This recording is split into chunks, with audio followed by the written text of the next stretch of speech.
Hello to all our dear listeners. I'm glad you're with me today. In this episode of the podcast, I want to share with you an interesting and clever technique from the world of psychology. This technique is known as the double bind.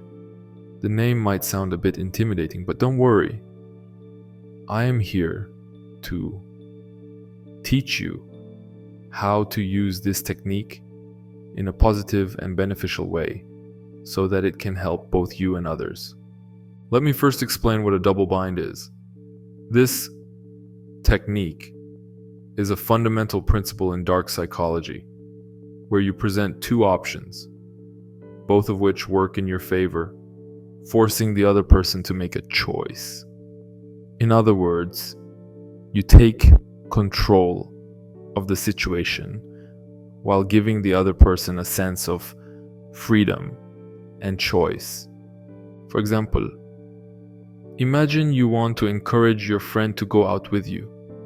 Instead of directly saying, "Let's go out," you could say, "Would you like to go out for a walk now or after dinner?" Both options help you achieve your goal, which is going out with your friend. But at the same time, you give your friend the feeling that they've made the decision. Now, you might ask, how can we use this technique in a positive way? Let me explain with an example. Imagine you're a manager and you want to encourage your team to take better care of their health. Instead of telling them everyone should go to the gym today, you could say, "Would you prefer to go to the gym after work or early in the morning before work?" In this scenario, both choices lead your team members to think about exercising, and they'll likely choose one of the options. This way, you achieve your goal of encouraging exercise without pressuring anyone.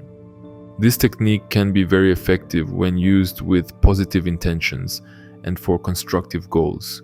You can use double binds to help others make better decisions without making them feel forced.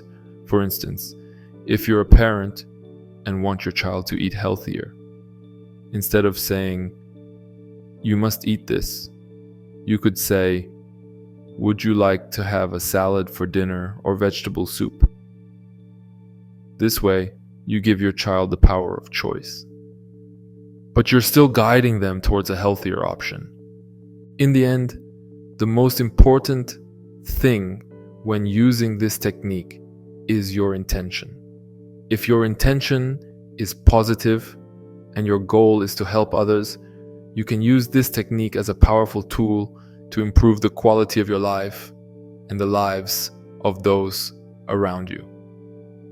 Remember, every choice we present to others can significantly impact their decisions and life paths.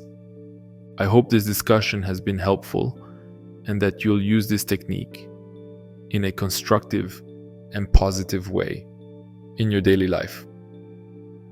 Until the next podcast, take care of yourself and those around you, and always remember that your choices can bring about a world of positive change.